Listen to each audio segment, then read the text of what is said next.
And welcome everybody to another edition of the GSMC Football Podcast brought to you by the GSMC Sports Network. As always, I'm your host Kenneth Grunfelder, and it's great to have you guys here on this Monday, June 17th. We have a lot to talk about on the show today. Before I get into that, just want to remind you guys, as always, to tip or donate, get your comments recognized, make sure to go to the following link. That is GSMCPodcast.net. Again, that really helps the show, makes the show more interactive between myself, the host, and you guys, the viewers. Again, that is GSMCPodcast.net. And as always, it is displayed on the ticker at the bottom of the show segment down below. So I hope everybody had a good weekend. I hope everybody had a good Father's Day. So let's get into what we are going to discuss for today. So we're going to talk about T. Higgins signing the franchise tag with the Bengals. So that's encouraging for them, that at least they're going to get him to show up, and he's at least going to play the 2024 season with the franchise tag. So we'll get into that, the impact of that. Then in the second part of the show, I will continue my schedule breakdowns. Today we will be doing the New York Jets schedule, so I will get into that. Then in the third part of the show, talk about some comments made by Tank Dell on the Texans, him talking about how he feels like they have a target on their back, so we'll get into that as well. We'll talk about TJ Watt, talking about his future and, talking about retirement. Not like he's going to retire after this year, but just, kind of, getting into that as well. So I'll get into what he had to say. And then we'll talk about another Jets topic. We'll talk about Sauce Gardner defending Aaron Rodgers. Aaron Rodgers not being at minicamp. That stirred up a bunch of criticisms and, some people defending him and saying it's not big of a deal. So I just wanted to get into that as well. So with that being said now, let's get into the first topic, which is talking about T. Higgins signing the franchise tag. So I know that T. Higgins has been a topic of conversation a lot this offseason. He's been one of the biggest topics. Well, I shouldn't say one of the, well, he has been, like I said, a topic of conversation this offseason because, between him and Brandon Ayuk looking for a new deal and, Dak Prescott looking for a new deal, quarterbacks and receivers really looking for new deals. He's been one of the biggest names. And just because he did sign the franchise tag, now this is encouraging for the Bengals. Now I just want to get out of the way, though, that this does not mean that he's going to be with the Bengals long term. It just could mean for this year. But, like I said, I just wanted to get that out of the way. But having him for the 2024 season is huge. Because they lost Tyler Boyd in free agency. They did go and draft a receiver, of course, and he's probably going to end up Jermaine Burton. He's probably going to end up being T. Higgins' replacement.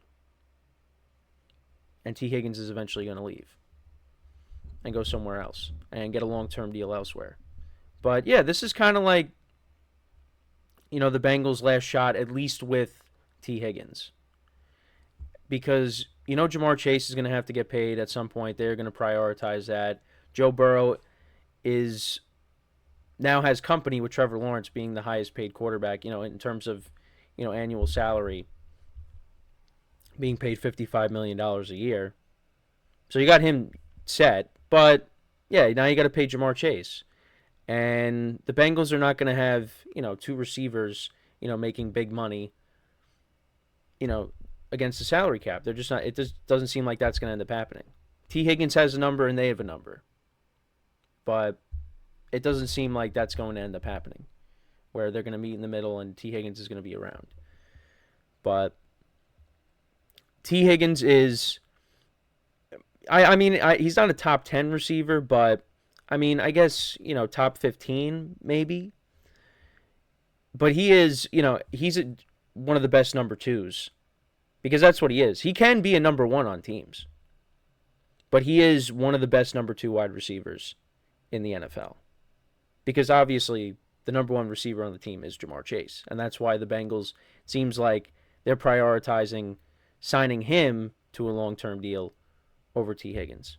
But also because of what I just said. they don't want to have two receivers making big money, and you on top of that you have your quarterback, because you also have to, address other needs elsewhere.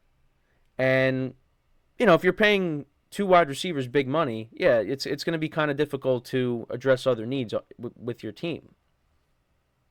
And that's, part of the reason why they cut bait with Joe Mixon and they brought in Zach Moss on a cheaper deal. You have Chase Brown still on his rookie contract. So you got, the running back position is not making that much money. But, yeah, I mean, that's just how I look at it. I mean, I could be completely wrong, but, yeah, it just seems like they're prioritizing Chase and T. Higgins, at least for the moment. You franchise tagged him. He's going to be on the team for the 2024 season. And then after that, we'll have to wait and see. But this is big news for the Bengals because he is a solid receiver, and he's a big weapon on this team, and they're going to need him because this Bengals team has high expectations. And if Joe Burrow is healthy, they should go out there and they're going to have a good season and they're going to make the playoffs and they're going to give teams problems. And it's going to be tough because you got to knock off the team that had home field advantage last year, and that's the Ravens. They're not going anywhere. I look at them with a healthy Joe Burrow as a team that's better than the other two teams in their division, in the Steelers and the Browns, because those teams have question marks at quarterback. Deshaun Watson's coming off of an injury, and, we got to see how Russell Wilson is playing quarterback for the Steelers. But I've talked about that a bunch of times. So, yeah, it is going to be interesting, but I think it's going to be between the Ravens and the Bengals. And that doesn't mean that the Bengals don't have question marks at quarterback, because, yeah, Joe Burrow's coming off of an injury. And there's a little bit of concern, but I think he'll go out there and he's going to have a good year. And if he does, he's one of the best quarterbacks in the NFL when he's healthy. So, I expect him to go out there and have a good year with the weapons that they have. I did mention the running back position. That is something that I'm curious to see how that plays out. Because Zach Moss, he was productive for the Colts when Jonathan Taylor was out. And Chase Brown towards the end of the year with the Bengals, yeah, he made some plays for them. So I'm curious to see how that duo is going to work out for the Bengals. But with the Bengals and the weapons that they have, throwing the football, that's what they're going to do the majority of the time. I mean, you're hoping that they can run the football effectively, because that that's a plus. So, and they also do have Mike Gesicki as well, who's a good tight end. With the Patriots, I don't really think that was a good fit because they had Hunter Henry already, and just that offense just was not very good.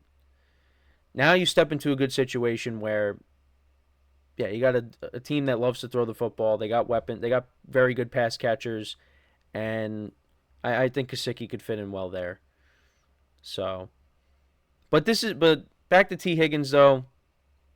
This is big, and for the short term. For 2024, this is good for the Bengals. Long term, we'll see how they address now, whether T. Higgins is going to be moved off of, or we'll find out. But at least for right now, the Bengals have T. Higgins for 2024, and that's huge. Because, if they had to trade him before this season, I mean, that hurts. Because I guess in next year's draft, you bring in another receiver on a rookie deal. I mean, they got some other young guys as well besides Burton. But yeah, at least you hold off a decision on what you're going to do with him for the time being, and you go from there. But that's just my opinion on it. But at least we finally got some T. Higgins news.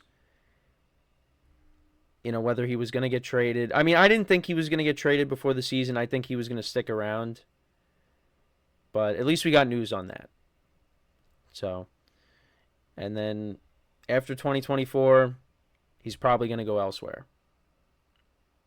So, but let me know what you guys think about T. Higgins signing the franchise tag. What kind of season do you think he's going to have? Still put up good numbers at times with Jake Browning at quarterback as well.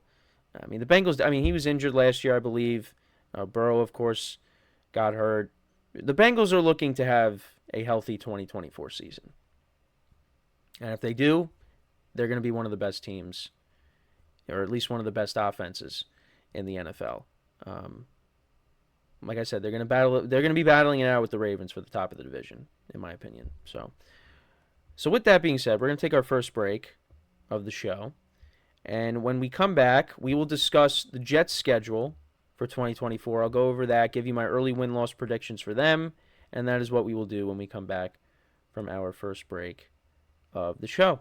So, with that being said, stick around, and we'll be right back here on the GSMC Football Podcast.